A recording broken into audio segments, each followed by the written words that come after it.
नमस्कार। एस्ट्रो पाठशाला में आप सभी का स्वागत है। मित्रों, आज हम चर्चा करेंगे इस वीडियो में कि लगन का स्वामी ग्रह या लगन कुंडली को नवांश कुंडली से कैसे जोड़ते हैं और नवांश कुंडली किस तरह से आपके परिणामों को बताती है। आपकी कुंडली आपको कंफ्यूज कर रही है, आप भी सीखना चाहते हैं सितारों की भाषा, तो आइए एस्ट्रो पाठशाला लेकर के आया है पूरे 1 साल का कोर्स। यदि आप ज्योतिष सीखना चाहते हैं तो दिए गए नंबर पर तुरंत कॉल करें।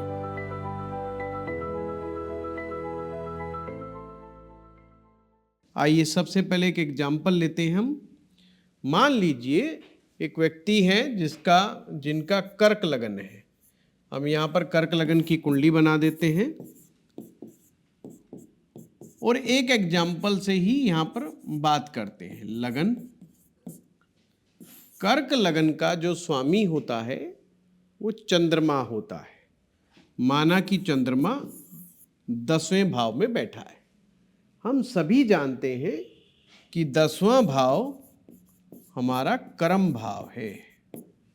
पहला भाव यानी लगन से हमारा ब्रेन यानी कि हमारी बुद्धि, हमारा माइंडसेट, हमारा थॉट प्रोसेस, हमारा करैक्टर, हमारी ग्रोथ के चांस, ये सब हम लगन से देखते हैं।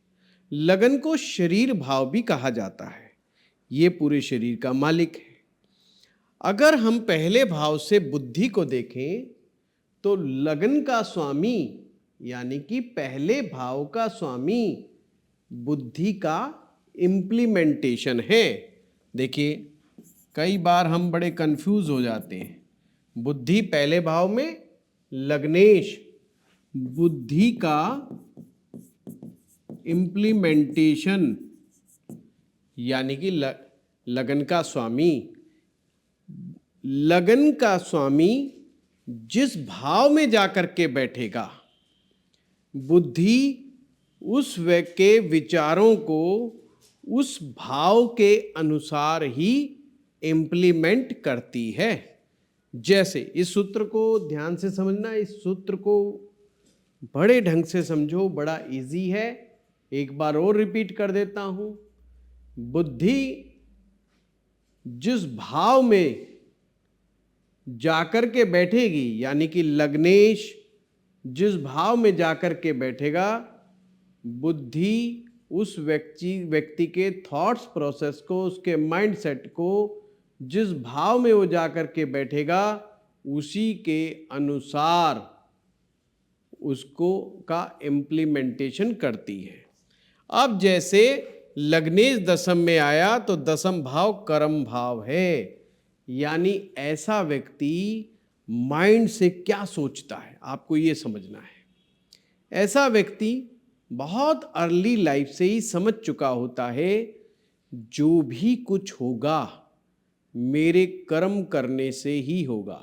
यानी आप कह सकते हैं ऐसा व्यक्ति कर्मठ होता है या आप इसे कर्मवादी भी कह सकते हैं। कर्मवादी लोग कौन से होते हैं? कर्मवादी वो लोग हैं जिनका अपने एक्शंस में, अपनी बुद्धि पर, अपने एक्शन पर विश्वास होता है। वे लोग प्लान बनाते हैं, स्ट्रैटेजी बनाते हैं और बार बार चीज़ों को एक्सपेरिमेंट करके देखते हैं, यानी कि अनुभव करते हैं। और जो फार्मूला इनकी लाइफ को आगे ले जाने के मामले में सही साबित होता है, ये उसी फार्मूले पर चलते हैं और उसी फार्मूले को बार बार इम्प्रूवमेंट करते रहते हैं। यही चीज़ इनकी कुंडली में इनकी तरक्की का राज होती है। आप समझ गया? लग्नेश कुंडली के जिस भाव में भी जाकर के बैठ रहा है यानी कि आपकी बुद्धि का इम्प्लीमेंटेशन उसी के अनुसार होगा। ये लोग अंधविश्वासी नहीं होते कि किसी ने कहा तेरे पीछे भूत लग गया, तेरे पीछे किसी ने कुछ कर दिया, किया कराया, हो गया। ये जल्दी से विश्वास नहीं करते। इनका विश्वास लॉजिक में होता है, विज्ञान में होता है। जब तक ये किसी चीज को स्वयं अनुभव नहीं कर लेंगे तो ये उस पर विश्वास भी नहीं करेंगे। तो ये होता है लग्नेश का 10वें भाव में बैठना। इस योग को वैसे अच्छा योग माना जाता है ज्योतिष में, क्योंकि कर्मठ हो गया तो कर्मठता तो जीवन में बहुत जरूरी है। बहुत से लोग इस संसार में अपने कर्म से दिल चुराते रहते, मन चुराते रहते, करते नहीं, काम नहीं करके राजी। उनको लगता है कि बिना काम किए अगर काम चल सकता है तो फिर बिना काम किए ही चलो ना। तो इसलिए अक्सर वे लोग बहानेबाजियां करते रहते हैं, कोई ना कोई बहाना बोल देंगे। अब बहाना मारने के लिए इंसान को बार बार झूठ बोलना पड़ता है। झूठ बोलने से कुंडली का दूसरा भाव, जिसे हम धन भाव भी कहते हैं, ये गड़बड़ा जाता है। इसलिए जीवन में प्रयास करें कम से कम झूठ बोले, कम से कम, जहां पर बहुत अति आवश्यकता, और ना बोले तो अति उत्तम। अब जैसे यहां पर चंद्रमा 10वें में बैठा था, अगर हम इसको आगे फर्दर इन्वेस्टिगेट करें तो हमें नवमांश कुंडली से जोड़ना होता है। D9 chart. अब D9 चार्ट में कैसे देखा जाएगा, आइए चलते हैं। जैसे मैं मान लो ये तुला लगन का नवमांश हो गया, और मान लीजिए कि इस व्यक्ति का चंद्रमा 10वें भाव में आ गया। D1 में भी चंद्रमा 10वें भाव में है, नवमांश में भी 10वें भाव में है। वैसे इस स्थिति को भावोत्तम कहा जाता है, यानी कि व्यक्ति का 10वां भाव उत्तम हो गया। पर नवमांश कुंडली क्या बताती है? नवमांश कुंडली बताती है आप आंतरिक रूप से क्या महसूस करते हैं। आप कुछ काम करते हो बाहर जाकर के, या अपने काम को बाहरी रूप से दिखाने के लिए कुछ भी बोल देते हो, पर आप स्वयं उस काम के बारे में आपकी फीलिंग क्या है? अगर किसी भी भाव से रिलेटेड आपको ये समझना है कि आपका अंतर्मन, आपका आंतरिक चेतना किस चीज को क्या फील कर रही है, वो सारी चीजें नवमांश से आपको पता लगेगी। अब आपने लग्नेश का हम काम कर रहे हैं, लग्नेश को लेकर के चल रहे हैं एग्जाम्पल उसका, तो लग्नेश को हमने D9 पर बिठाया। तो ये बात तो बड़ी उत्तम हो गई किस मामले में, कि व्यक्ति कर्मवादी हो गया, कर्मठ हो गया। अब देखने में लग रहा है ये बहुत अच्छी चीज है। अगर मामला यहीं तक है तो ये आदमी बिल्कुल क्रिस्टल क्लियर है, इसको लॉजिक, साइंस, यही चीजें समझ में आती है, अंधविश्वास से कोसों कोसों दूर है। जितनी इसकी बुद्धि में क्लैरिटी आती चली जाती है, ये अंधविश्वासों से कोसों दूर चला जाता है। इनका किसी भी तरह के फालतू फंड में या पाखंड में कोई भी विश्वास नहीं, ना ये किसी के पाखंड को सहन करते, ना ये खुद करके राजी। अब हम देखें, अगर किसी भी कारण से इस ग्रह का संबंध पाप ग्रह से हो जाए, मान लो नवमांश कुंडली में राहु और चंद्रमा की युति हो जाए, तो इसे हम कह देते हैं चंद्र ग्रहण हो गया। पर उस व्यक्ति के अंतर्मन पे क्या होगा? राहु व्यक्ति की बुद्धि पर क्या क्या रिजल्ट देगा, वो हमें समझना होगा। रिजल्ट जो देंगे, राहु देता है confusion, illusion, stress, unwanted thoughts, unwanted plannings, और सबसे बड़ी बात अनवांटेड फियर्स। इनके बुद्धि में हमेशा कुछ ना कुछ चलता ही रहेगा। ये रेस्ट मोड पे नहीं रहते, अलर्ट मोड पे चले जाते हैं। जब भी आपकी बॉडी ज़्यादा समय तक अलर्ट मोड पे रहती है तो कुछ ना कुछ समस्याएं, बीमारियां, तकलीफ़ें आपको निरंतर परेशान करने लगती हैं। तो D1 चार्ट क्या है कि आपको बाहरी रूप से क्या आप करते हो, बाहरी एक्शन आप इसे कह सकते हो। जो लोग आपको देख रहे हैं, जो एक्शंस लोग आपके देख रहे हैं, वो D1 है।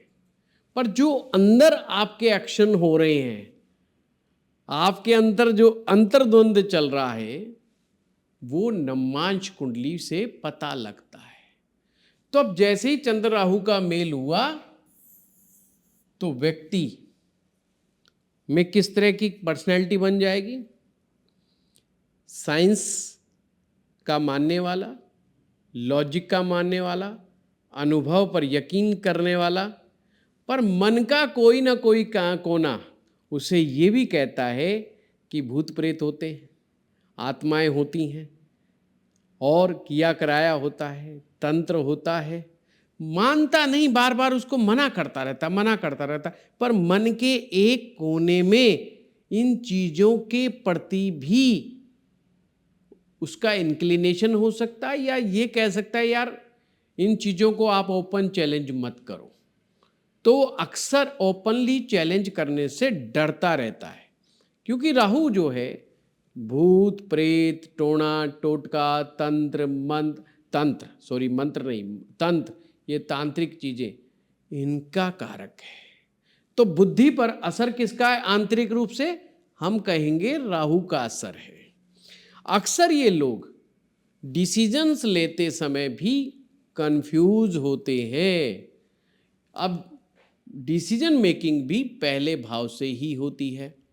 पहला भाव किसी व्यक्ति का जन्म पत्रिका में, या आप कह सकते हैं लग्नेश किसी व्यक्ति की कुंडली में जितना स्ट्रांग होगा, उसकी डिसीजंस मेकिंग उतनी ही स्ट्रांग होगी, उतनी ही फास्ट होगी और उतनी ही बेहतरीन होगी अगर लग्नेश जितने अच्छे भाव में बैठा होगा।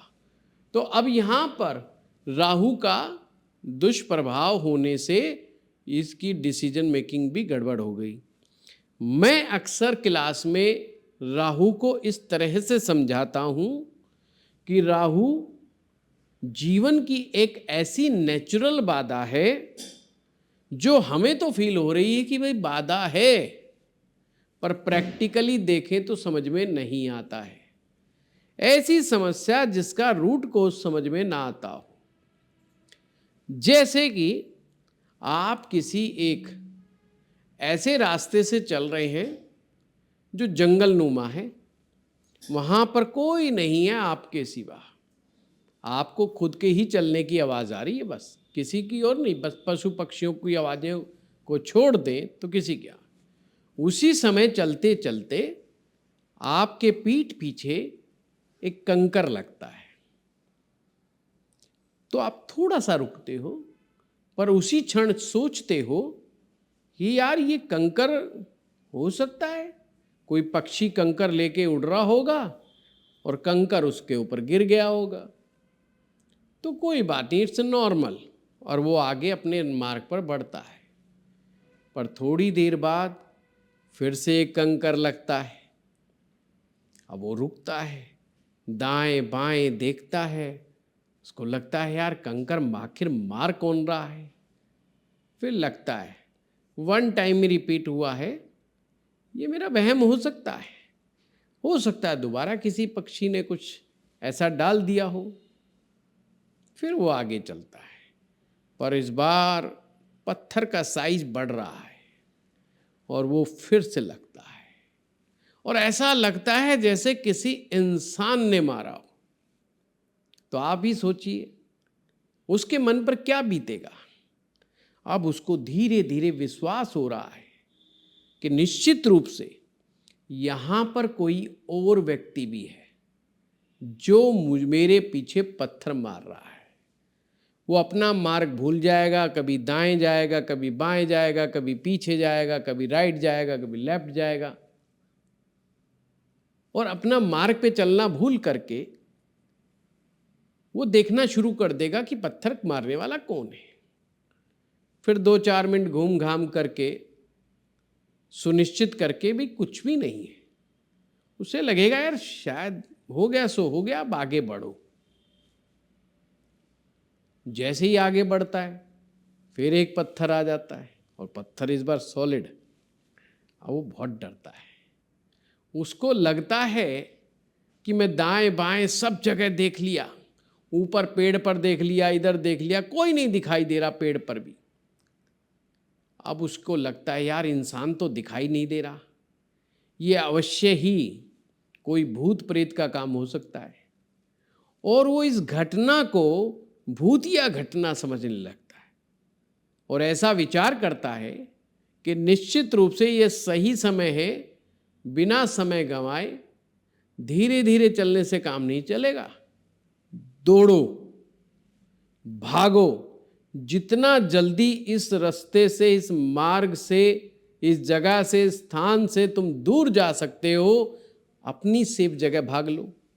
अब होता क्या है, जब इंसान अचानक से भागना शुरू करता है और भागने का उसका अभ्यास नहीं हो, और कमाल की बात तो यह है जब वो भागता है तो पीछे मुड़ के देखना नहीं भूलता, बार बार पीछे मुड़ के देखता है। भाग भी रहा है, स्पीड भी है, भाग रहा है, दौड़ रहा है, पीछे मुड़ के देख रहा है, और ये सब करते ही खुद की टांग खुद में उलझ जाती है और गिर जाता है।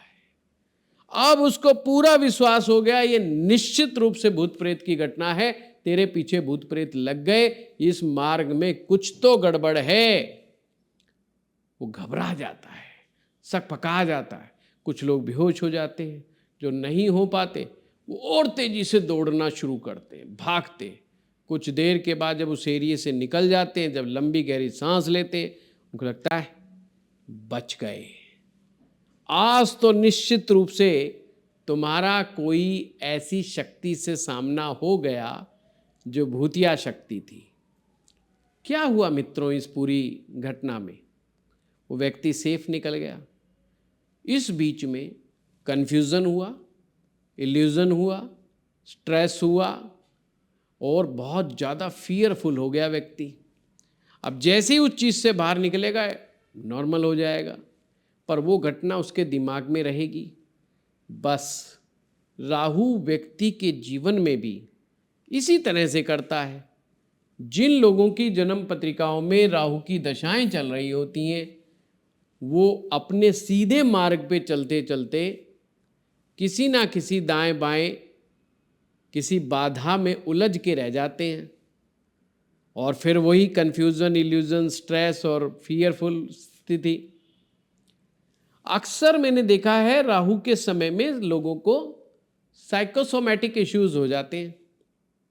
एक अच्छा ज्योतिषाचार्य इन चीज़ों को बड़े अच्छे से समझता है, और वह अपने क्लाइंट को ये सब बात समझाने की कोशिश करता है कि राहु का एक्शन होता क्या है।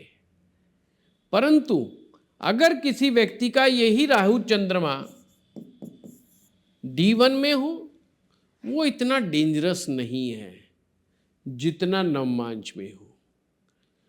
D1 का चंद्रमा राहु ये तो कराता है कि उसमें एंग्जाइटी दे देता है, इम्पेशंस दे देता है, उसको हर काम जल्दी से हड़बड़ाहट से करने की कोशिश करता है। वो जो भी कर रहा है वो एक्शंस बाहरी एक्शंस हैं, पर हो सकता है अंदर से वो शांत बना रहे। थोड़ी समय के लिए ऐसे ऐसे झकझोरपना आए, वो चीज़ होने के बाद वो शांत हो जाए। पर नवमांश में अगर ये स्थिति बन गई तो वो तो उसके अंदर चल रहा है, जो कुछ चल रहा है अंदर चल रहा है। लोगों को बाहर से कुछ नहीं दिखाई दे रहा। लोगों को तो बाहर से दिखाई दे रहा है कि व्यक्ति बहुत कर्मठ है, बहुत इंटेलिजेंट है, बहुत मेहनती है, जीवन में सक्सेसफुल भी हो रहा है, पर उसके अंतर्मन में क्या चल रहा है, उसके बुद्धि में क्या क्या चल रहा है, वो नहीं समझ पाते। वो व्यक्ति खुद के अंदर की जो फीलिंग है वो चाह करके भी किसी को नहीं बता सकता। आप समझ में आया?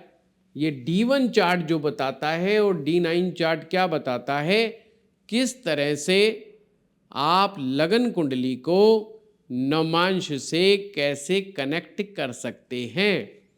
इसी प्रकार से मित्रों, आप हर भाव के स्वामी को नवमांश के भाव से कनेक्ट कर सकते हैं और ज्योतिष के जो फार्मूले हैं उसको लगा करके आप एक निर्णय तक पहुंच सकते हैं। मित्रों, ज्योतिष एक ऐसी विद्या है जिसे आसानी से सीखा जा सकता है, पर हाँ, गुरु कृपा आवश्यकता है, ईमानदारी आवश्यकता है, थोड़ा समय लगेगा, टाइम टेकन प्रोसेस है। बट कोई व्यक्ति ठान ले तो ज्योतिष सीखा जा सकता है। इसके लिए आप ज्योतिष के सूत्र सीखो, ज्योतिष के परमुटेशन कॉम्बिनेशंस को समझना शुरू करो। उसके लिए आपको सिस्टमेटिक स्टडी की आवश्यकता होती है। हम लोग भी हमेशा हर साल ज्योतिष का कोर्स, पराशर ज्योतिष भी और लाल किताब ज्योतिष भी हर साल पूरा 1 वर्ष का कोर्स चलाते हैं। अब नया वर्ष आ रहा है 2026, आप तैयार रहिए। फरवरी में हम आ रहे हैं नए कोर्स के साथ, पूरा 1 साल का कंप्लीट कोर्स, कोई छोटे छोटे कोर्सेज नहीं, फुल पैकेज। इसके लिए आप हमारी टीम से भी बात कर सकते हो। जो भी है, आप कब होगा, कैसे होगा, उसके लिए टीम आपकी हेल्प करेगी। परंतु आप अपने घर पर बैठ करके आराम से ज्योतिष सीख सकते हैं। तो ये आज का सूत्र था। ऐसे धीरे धीरे हम आपको YouTube के माध्यम से, हमारे चैनल के माध्यम से आपको नए नए सूत्र समझाते रहेंगे। मित्रों, ये जो आप कमेंट्स में लिखते हो, ये उसी की बदौलत आज वीडियो है। हमारे पास बहुत सारे टॉपिक्स हैं जो आप लोग लिखते हो, उन पर आप देख ही रहे हैं, हम धीरे धीरे लेकर के आ रहे हैं टॉपिक्स, और बड़ी मेहनत के साथ लेके आ रहे हैं। हमारी टीम बड़ी मेहनत कर रही है। तो आप भी ग्रेटिट्यूड व्यक्त करने के लिए हमारे चैनल को सब्सक्राइब कर लीजिए और लाइक और शेयर कीजिए। हाँ, जो लोग ज्योतिष सीखना चाहते हैं उन तक ये मैसेज ज़रूर पहुंचाइए कि 2026 में हमारा नया कोर्स आ रहा है। धन्यवाद।